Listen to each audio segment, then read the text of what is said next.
আসসালামু আলাইকুম সম্মানিত মাছ চাষি ভাই বন্ধুগণ। আজকে আমি আপনাদের মাঝে অরিজিনাল দেশি মাগুর মাছ সম্পর্কে আলোচনা করব। মাছ চাষি ভাইয়েরা, এই অরিজিনাল মাগুর মাছ কিন্তু আপনার এগুলো হচ্ছে 2025 সালের এবং এগুলো নতুন মাগুর মাছ। এই মাছগুলো কিন্তু আমরা নতুন নিয়েছি, আপনারা কিন্তু চাইলে এই মাছগুলো আমাদের কাছ থেকে সংগ্রহ করতে পারেন। আমরা কিন্তু এই মাছগুলো সারা বাংলাদেশে যে কোনো প্রান্তে ফ্রিতে হোম ডেলিভারি দিই। মাছ চাষি ভাইয়েরা, আজকে আমি আপনাদের মাঝে এই অরিজিনাল মাগুর মাছ সম্পর্কে কয়েকটি গুরুত্বপূর্ণ কথা বলবো। তার মধ্যে সর্বপ্রথম কথা হচ্ছে যে আমরা এই অরিজিনাল মাগুর মাছ কোথায় চাষ করতে পারবো বা কেমন পুকুরের মধ্যে আমরা এই অরিজিনাল মাছগুলো চাষ করতে পারবো।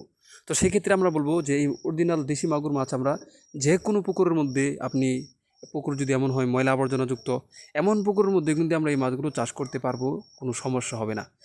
যেমন ঢাকা শহরের মধ্যে আপনার অনেক ড্রেন থাকে, এই সমস্ত ড্রেনের মধ্যে যদি আপনার ড্রেনের পানি আবদ্ধ করা সম্ভব হয়, সেখানেও কিন্তু আমরা এই মাছগুলো দিতে পারবো অনায়াসে, কোনো সমস্যা হবে না।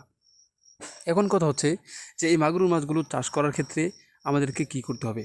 আমরা যদি এই মাছগুলো আপনার দ্রুত বাজারজাত করতে যাই এবং আমরা যদি এই মাছগুলো অল্প দিনে আমরা বাজারে তোলার জন্য উপযুক্ত করতে চাই, সেক্ষেত্রে আমাদেরকে যে কাজটি করতে হবে সেটা হচ্ছে যে আমাদেরকে এই মাছগুলোকে খাবার দিতে হবে নিয়মতান্ত্রিক। অর্থাৎ এই মাছগুলোকে আমরা সবসময় খাবার দেব।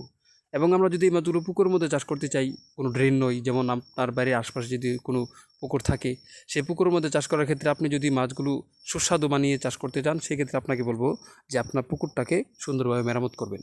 যেমন পুকুরের আশপাশে যদি আপনার গাছপালা থাকে, সেগুলো কেটে পুকুরের চতুর্পাশ আমরা শক্তভাবে বেঁধে নেব। তার মধ্যে একটা গুরুত্বপূর্ণ কথা হচ্ছে আপনার এই অরিজিনাল দেশি মাগুর মাছ কিন্তু আপনার এদের পার ভাঙার একটি বাজে অভ্যাস রয়েছে।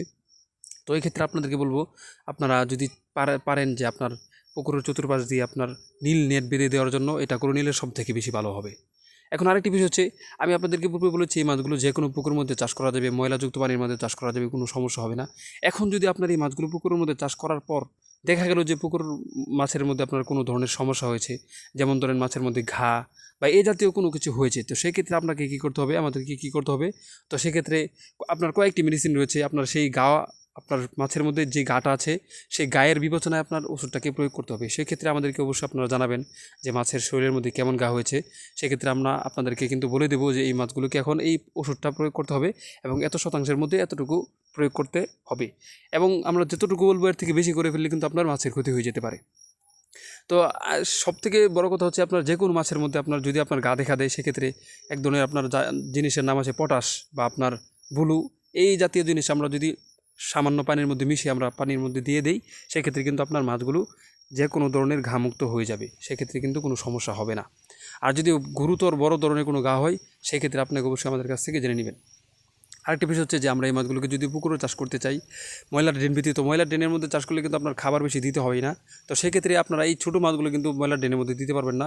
কমপক্ষে আপনার মাছগুলো কমপক্ষে 3 ইঞ্চি বা 4 ইঞ্চি হলে বা 5 ইঞ্চি হলে এই মাছগুলো কিন্তু আপনারা ময়লার ড্রেনে দিতে পারবেন। এখন যদি আপনারা পুকুরের মধ্যে চাষ করতে চান, সেক্ষেত্রে কিন্তু আপনারা আমাদের এখানে যে ভিডিও মাছগুলো দেখছেন, এই মাছগুলো কিন্তু দিতে পারবেন, কোনো সমস্যা হবে না। এবং আপনারা কিন্তু প্রতি শতাংশে চাইলে এই মাছগুলোকে, আপনারা আমাদের এখানে যে মাছগুলো দেখছেন, এই মাছগুলো কিন্তু প্রতি শতাংশ আপনারা 100 পিস বা 150 পিস বা 120 পিস একসাথে চাষ করতে পারবেন।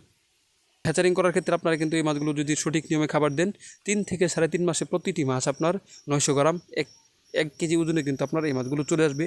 আপনারা কিন্তু দ্রুত বাজারে তুলতে পারবেন। আর যদি 4 মাস চাষ করেন, তাহলে এই মাছগুলো আপনার নির্দ্বিধায় একদম আপনার নিশ্চিতভাবে আপনার এই মাছগুলো 2 কেজি বানিয়ে বিক্রি করতে পারবেন, যদি আপনার এই মাছগুলোকে ফিট খাবার খাওয়ান।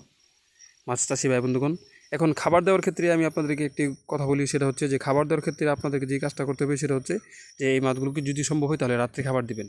দিনের বেলা খাবার দিলে কিন্তু কোনো সমস্যা নেই, তবে রাত্রে দিলে বেশি ভালো, কেননা রাত্রে প্রত্যেকটা মাছ কিন্তু খাবার গ্রহণ করে। মাছ চাষি ভাই বন্ধুগণ, এই ছিল আজকে আমাদের ভিডিও। সবাইকে অসংখ্য ধন্যবাদ।